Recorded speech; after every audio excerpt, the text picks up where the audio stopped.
إن الحمد لله نحمده ونستعينه ونستغفره ونستهديه ونعوذ بالله من شرور أنفسنا ومن سيئات أعمالنا. من يهديه الله فلا مضل له ومن يضلل فلا هادي له. أشهد أن لا إله إلا الله وحده لا شريك له وأشهد أن محمدًا عبده ورسوله. أما بعد، أوصيكم وأوصي نفسي بتقوى الله تعالى وطاعته. يقول الله تبارك وتعالى في محكم تنزيله: أعوذ بالله من الشيطان الرجيم. بسم الله الرحمن الرحيم. قال: سنشد عضدك بأخيك ونجعل لكما سلطانا فلا يصلون إليكما. Baada ya kumhimidi Allah subhanahu wa ta'ala na kumtakia rehma na amani kiongozi wetu, mwalimu wetu, kipenzi wetu Bwana Mtume Muhammadin sallallahu alayhi wasallam, na wahusieni ndugu zangu Waislamu pamoja na kuihusia nafsi yangu kumcha Allah subhanahu wa ta'ala na kumtii. Hotuba yetu ya leo itakuwa na maudhui inayosema mambo manne yanayoharibu undugu. Mambo manne yanayoharibu undugu. Ni hotuba ambayo makusudio yake kuweza kufahamu visababishi vinavyofanya ndugu wa nasaba, ndugu wa damu, ndugu wa ukoo kuhasimiana. Wanachuoni wameweka haya mambo manne kuwa ndio sababu kubwa zinazoharibu undugu baina yetu. Ndugu zangu Waislamu, katika neema kubwa za Allah subhanahu wa ta'ala juu yetu sisi ni neema ya kuwa na ndugu, na hususan kuwa na ndugu mwema. Hii ni moja katika neema kubwa sana. Kama Allah amekujalia unayo ndugu yako, kaka yako, mdogo wako, almuhimu ni ndugu, awe wa baba mmoja, awe wa mama mmoja, awe wa mama tofauti, almuhimu ni ndugu yako, basi shukuru kusema alhamdulillah, kwa sababu ni neema kubwa sana.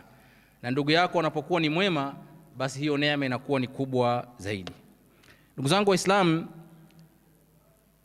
ndugu mwema ndio ngao, na ndio ngao yako dhidi ya shari na maadui yote. Ndio msaidizi wako wakati wa shida, ndio uti wa mgongo wanakufanya wewe usimame na uwe imara na uonekane umesimama. Hii yote ni kutokana na kuwa na ndugu mwema. Ndio tegemeo lako wakati wewe haupo, wa kuiangalia familia yako na kuijali na kuithamini. Lakini vile vile ndio mshauri wako ambaye atakushauri katika mambo ya kheri. Huyu ni ndugu, na ni ndugu mwema. Lakini ndugu zangu, katika jamii tunayoishi hivi sasa, kwa masikitiko makubwa sana, leo unawakuta ndugu wa damu kabisa, wamebeba damu moja kutoka kwa baba mmoja, wamelelewa katika nyumba moja, inawezekana wamenyonya titi moja, wameishi katika chumba kimoja, wamecheza pamoja, na hata ukiangalia album zao walivyokuwa watoto, jinsi walivyokuwa wako karibu na wanavyopendana, huwezi kuamini kwamba hawa sasa hivi ndio wale waliokuwa watoto nyumbani kwao. Wamekuwa maadui, wamekuwa wanachukiana. Ndugu zangu, leo hii katika ulimwengu tulionao, dunia imeingia katikati ya ndugu, na Ibilisi amepenya katika nyoyo za wanandugu kupitia mambo haya manne ambayo ni mali. Jambo la kwanza ni mali, jambo la pili ni hasad, jambo la tatu ni wanawake, jambo la nne ni kifo. Haya mambo manne haya ndio ambayo maulama wamesema ndio yanayo haribu uhusiano baina ya ndugu. Mali, jambo la mwanzo kabisa; hasad, wanawake na kifo. Ndugu zangu Waislamu, tukianza na jambo la mwanzo ambalo ni mali. Mali ni neema ya Allah subhanahu wa ta'ala ambaye anamruzuku amtakaye. Lakini vile vile mali ni mtihani mkubwa sana ambayo mtu amepewa. Allah anasema wa'lamu annama amwalukum wa auladukum fitna, eleweni kwamba mali zenu ambazo Mwenyezi Mungu amewapa na watoto wenu ambao Mwenyezi Mungu amewapa kwenu nyinyi ni mtihani, ni fitna. Kwa hiyo moja katika fitna ya mali ni kuwagombanisha wanandugu.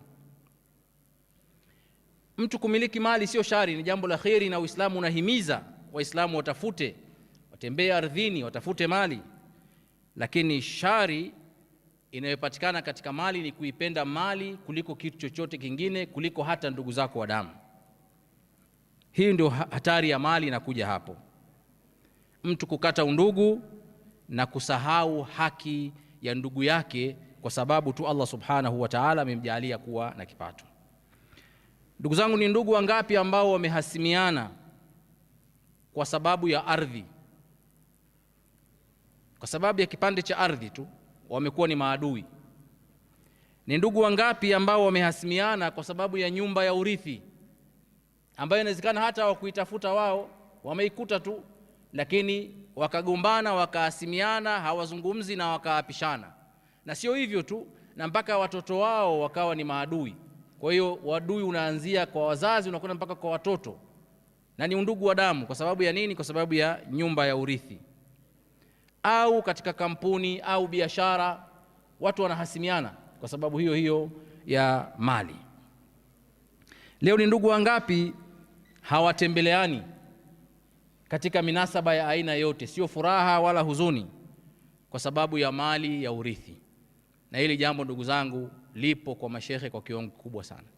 Magomvi mengi yanayotokea baina ya wanandugu, wallahi asilimia kubwa sana ni urithi na mali.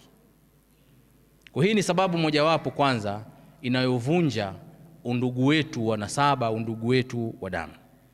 Na Mwenyezi Mungu Subhanahu wa Ta'ala anasema, wala taakulu amwalakum bainakum bilbatil, wala msiliane mali zenu baina yenu nyinyi kwa njia ya batili, kwa kudhulumiana.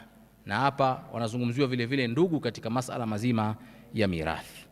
Na wanaulama wanasema, la taj'alul mala aghla min akhikum, usifanye mali ikawa ina thamani kubwa kuliko thamani ya damu, kuliko thamani ya undugu. Sasa hivi mali imekuwa na thamani kuliko damu, vile vile kuliko undugu wetu wa nasaba. Ndugu zangu Waislamu, mali inatafutwa na inapatikana. Ardhi tunazikiana humu ndani ya ardhi. Biashara inafidiwa, lakini ndugu wa nasaba huwezi kumfidia, huwezi kumpata sehemu yoyote. Tayari ameshakuwa ni ndugu yako na huwezi ukamfidia pale ambapo utampoteza. Kwa hiyo tusipoteze undugu wetu kwa sababu ya mali, bali tuunganishe undugu wetu. Hii mali inakuja ni kitu cha pili. Jambo la pili ndugu zangu ambalo linasababisha kukata undugu ni hasad. Katika tabia inayoharibu undugu wa nasaba wa damu ni husda. Kwa nini baba anampenda fulani zaidi?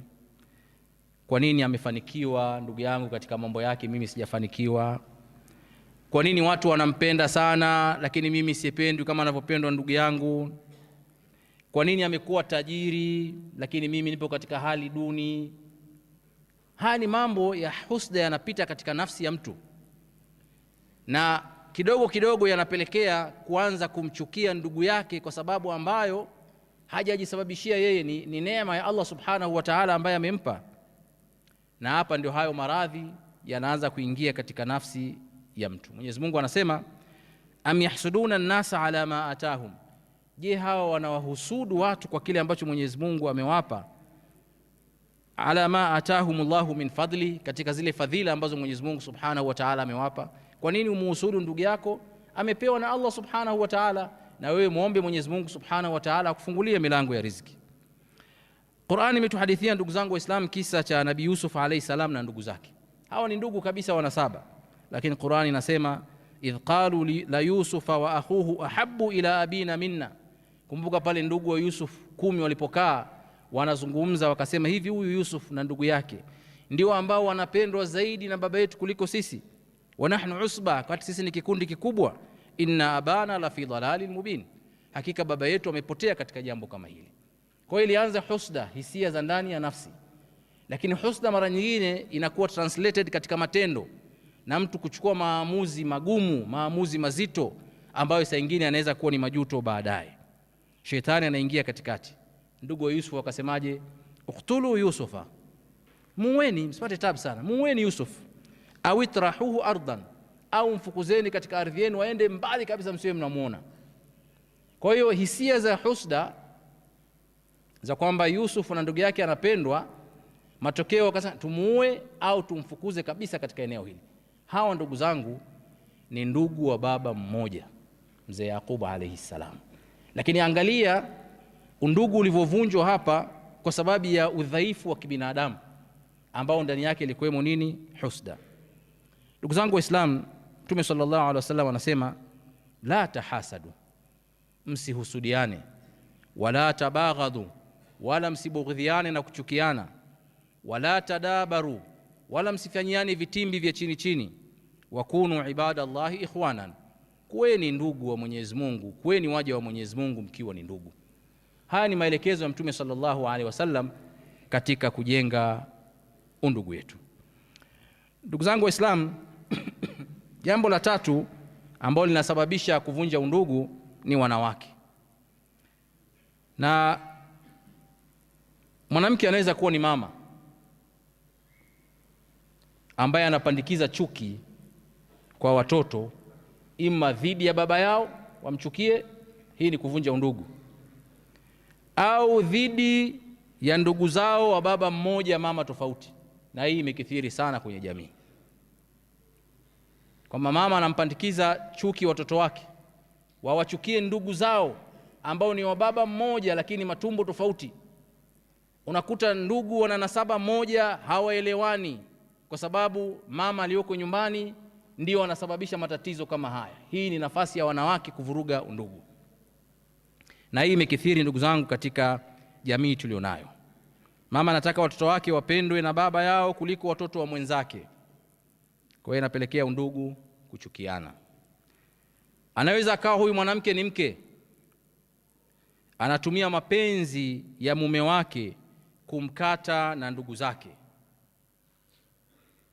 anampandikizia maneno ya kuonyesha kwamba ndugu zako hawakupendi, hawana kheri na wewe, hawakutakii kheri, wewe baki na mimi tu hapa. Kwa hiyo unakuta ndugu anachukia ndugu zake. Nini? Mwanamke nyumbani anamshawishi ili aweze kumdhibiti, labda Allahu aalam, lakini anamkata na ndugu zake wanasaba. Mtu anawachukia kaka zake, anawachukia ndugu zake, kisa mwanamke nyumbani anampandikizia maneno ya kumchukiza na ndugu zake. Na hii vile vile ndugu zangu imekithiri. Leo ndugu wawili wa tumbo moja hawaongei, sababu wake zao, huyu kasema hivi, huyu kasema hivi, huyu kasema hivi, huyu kasema hivi. Maneno yanafika kwa ndugu, hawatembeleani, hawaongei kwa sababu wanawake wamesababisha. Ndugu wanahtafiana, wanahasimiana, wanachukiana. Na Mwenyezi Mungu anasema zuyina linnasi hubbu shahawati minan nisa, tumependezeshewa sisi kupenda matamanio. Miongoni mwa haya matamanio ni wanawake. Wanaume wengi wanakuwa controlled na wake zao, mpaka anamsahau baba yake, anamsahau mama yake, ndugu yake hataki kumuona. Kwa sababu gani? Mamsap nyumbani anampa maelekezo mambo ya kufanya. Hii ndugu zangu ni udhaifu.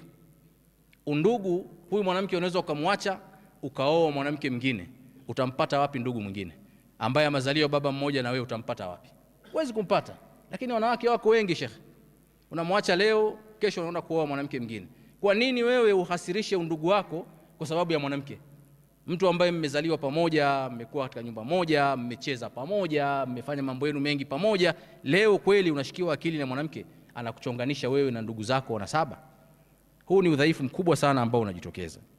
Ndugu zangu, Mtume sallallahu alaihi wasallam anasema ma taraktu ba'di, sijawaacha mimi baada yangu mimi, fitnatan, fitna iliyokuwa kubwa, adarra ala rijali, ambayo ina madhara makubwa kwa wanaume, minan nisa, kuliko fitna ya wanawake. Fitna ya wanawake inatuharibia sana. Kama hautokuwa makini ndugu yangu, utajikuta ndugu zako wote wamekutenga, sio sababu nyingine, ni kwa sababu ya mke wako. Ewe ndugu yangu Muislamu, usimruhusu yoyote asimame baina yako wewe na ndugu yako, kwa sababu ndugu hafidiwi. Ewe baba, kuwa mwadilifu kwa watoto wako, usiwe sababu ya wao kuchukiana. Sababu ya 4 inayopelekea undugu kuvunjika na kuhasimiana ni kifo. Kifo kinatenganisha baina ya ndugu wanaopendana. wote humu ndani msikitini tumepoteza ndugu zetu wa karibu ambao tulikuwa tunawapenda, tulitamani tuwe nao, lakini Allah subhanahu wa ta'ala kawachukua. Tumetenganishwa na tunawapenda sisi. Wazazi wetu wapendwa, kaka zetu, dada zetu, wake zetu, watoto zetu na kadhalika, wote inawezekana wametangulia mbele ya haki. Lakini waliondokaje? Hapa ndio swali la kujiuliza. Waliondoka wakiwa na mahusiano mazuri na sisi? Kwa sababu kama ndugu yako ameondoka ni pengo kubwa sana. Lakini kama aliondoka hamzungumzi, hamuongei, mmehasimiana, pengo kubwa zaidi. Yani leo unakwenda tu kwenye kaburi lake, unasimama pale mbele, ndugu yangu nisamehe sana. It's too late. It's too late. Yuko kwenye barzakh. Kama kusameheana ni sasa hivi, kabla hajatangulia mbele ya haki kuyaweka sawa. Hata anapotangulia mbele ya haki na kuwa ni pigo kwako, lakini ndani ya nafsi yako unahisi kwamba ameondoka akiwa tuko sawa sawa. Tuko sawa sawa kuliko anavyoondoka mmehasimiana kwa sababu yote isiyokuwa ya msingi. Ndugu zangu, kuliko kwenda kumwombea radhi kwenye kaburi lake, muombe radhi akiwa hai. Fanyeni sulhu na ndugu zenu. Mwenyezi Mungu Subhanahu wa Ta'ala anasema, yauma la yanfa'u malun wala banun, siku ya kiyama haitamfaa mtu mali yake wala watoto, illa man ata Allah biqalbin salim, isipokuwa yule ambaye atakayekuja kwa Mwenyezi Mungu Subhanahu wa Ta'ala akiwa na moyo uliosalimika. Haya mambo manne ndugu zangu tuwe nayo makini sana. Ndio mambo ambayo yanaharibu undugu wetu wa nasaba. Tujitahidi kadri ya uwezo wetu kuyaangalia mambo haya manne na kujiepusha na vile visababishi ambavyo vinapelekea katika uhasama. Barakallahu li wa lakum bil Qur'anil Karim wa nafa'ani wa iyyakum bidhikril hakim. أقول قولي هذا وأستغفر الله لي ولكم فاستغفروه وأنتم موقنون بالإجابة. الحمد لله والعاقبة للمتقين ولا عدوان إلا على الظالمين. أشهد أن لا إله إلا الله وحده لا شريك له وأشهد أن محمدا عبده ورسوله. إن الله وملائكته يصلون على النبي يا أيها الذين آمنوا صلوا عليه وسلم تسليما. اللهم صل على محمد وعلى آل محمد كما صليت على إبراهيم وعلى آل إبراهيم وبارك على محمد وعلى آل محمد كما باركت على إبراهيم وعلى آل إبراهيم في العالمين إنك حميد مجيد. اللهم أعز الإسلام والمسلمين وأذل الشرك والمشركين ودمر أعداءك أعداء الدين برحمتك يا أرحم الراحمين. اللهم آت نفوسنا تقواها وزكها أنت خير من زكاها أنت وليها ومولاها برحمتك يا أرحم الراحمين. اللهم آتنا في الدنيا حسنة وفي الآخرة حسنة وقنا عذاب النار برحمتك يا أرحم الراحمين. وآخر دعوانا أن الحمد لله رب العالمين. قوموا إلى صلاتكم يرحمكم الله.